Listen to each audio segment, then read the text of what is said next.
ಅವರು ಯಾರು ಗಲಾಟೆ ಮಾಡಿದವರಿಗೆಲ್ಲ ಅರೆಸ್ಟ್ ಮಾಡಿದ್ದಾರೆ, ಏನು ತೊಂದರೆ ಇಲ್ಲ. ಆಮೇಲೆ ಗಣೇಶನ ಇಮರ್ಸ್ ಮಾಡಿದ್ದಾರೆ. ಆಮೇಲೆ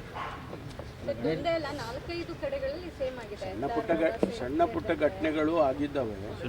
ಒಂದು ಕಡೆ ಅಲ್ಲಿ ಎಲ್ಲೋ ಒಂದು ಕಡೆ ಫ್ಲ್ಯಾಗ್ ತೊಗೊಂಡು ಬಂದ ಅಂತೇಳಿ ಒಂದು ಸ್ಟ್ಯಾಬಿಂಗ್ ಮಾಡಕ್ಕೆ ಟ್ರೈ ಮಾಡಿದ್ದಾರೆ. ಮತ್ತು ಇನ್ನೊಂದು ಕಡೆ ಚಿಕ್ಕ ಮಕ್ಕಳು 3 ವರ್ಷ 4 ವರ್ಷದ ಮಕ್ಕಳು ಮೇಲೆ ನಿಂತ್ಕೊಂಡು ಉಗಿದಿದ್ದಾರೆ ಗಣಪತಿ ಹೋಗುವಾಗ. ಈ ಥರದ್ದೆಲ್ಲ ಆಗಿದೆ. ಎಲ್ಲ ಎವ್ರಿಥಿಂಗ್ ಈಸ್ ಅಂಡರ್ ಕಂಟ್ರೋಲ್. ಮಾಡಿದ್ದಾರೆ.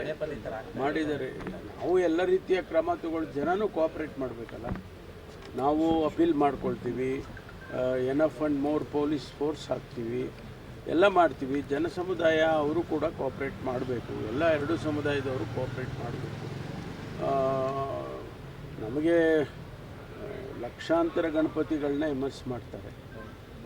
ಎಲ್ಲೂ ಕೂಡ ಹೆಚ್ಚಿನ ಗಲಾಟೆಗಳು ಆ ರೀತಿ ಎಲ್ಲ ಆಗಲಿಲ್ಲ.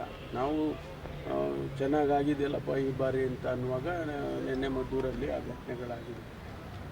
ಒಟ್ಟಾರೆ ಕಾನೂನು ಪ್ರಕಾರ ಏನು ಕ್ರಮ ತಗೋಬೇಕೋ ಅವ್ರ ಮೇಲೆ ಖಂಡಿತವಾಗಿ ತಗೊಳ್ತೀವಿ ಹೇಳ್ತಾ ಇರ್ತಾರೆ. ಅವರು ಹೇಳ್ತಾ ಇರ್ತಾರೆ.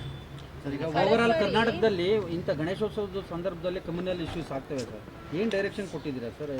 ಎಲ್ಲ ನೋಡಿ, ಎಲ್ಲ ರೀತಿಯ ಕ್ರಮವನ್ನು ಕೂಡ ಮೊದಲೇ ತೊಗೊಂಡಿದ್ದೀವಿ. ನಾವೆಲ್ಲ ಮೀಟಿಂಗ್ಗಳು ಮಾಡಿ ಯಾವ್ಯಾವ ಜಿಲ್ಲೆನಲ್ಲಿ ಸೆನ್ಸಿಟಿವ್ ಆಗಿ ಇದೆ ಅಂತಕ್ಕಂಥದ್ದನ್ನು ತಿಳ್ಕೊಂಡು ಅಲ್ಲಿಗೆ ಫೋರ್ಸ್ಗಳು ಡಿಪ್ಲಾಯ್ ಮಾಡಿ, ಇಡೀ ಒಂದು ಜಿಲ್ಲೆಯಲ್ಲಿ ಏನು ಫೋರ್ಸ್ ಇದೆ, KSRP ಇರ್ಬೋದು, ರೆಗ್ಯುಲರ್ ಪೊಲೀಸ್ ಇರ್ಬೋದು, ನಾವು ಬೇರೆ ಜಿಲ್ಲೆಗೆ ಡಿಪ್ಲಾಯ್ ಮಾಡಿಲ್ಲ.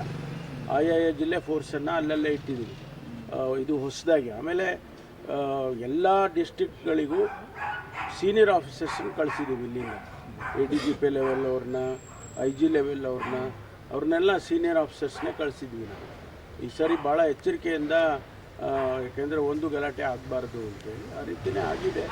ಈ ರೀತಿ ಒಂದು 2-3 ಸಣ್ಣ ಗಲಾಟೆಗಳಾಗಿರ್ತಕ್ಕಂಥದ್ದನ್ನು ಈಗಾಗಲೇ ಸೂಕ್ತವಾದಂಥ ಕ್ರಮ ತಗೊಂಡಿದೆ. ಸಹಜ ಸ್ಥಿತಿ ಬಂದೇ ಮತ್ತು ಎಲ್ಲ ಸರ್, ಏನು ತೊಂದರೆ ಇಲ್ಲ.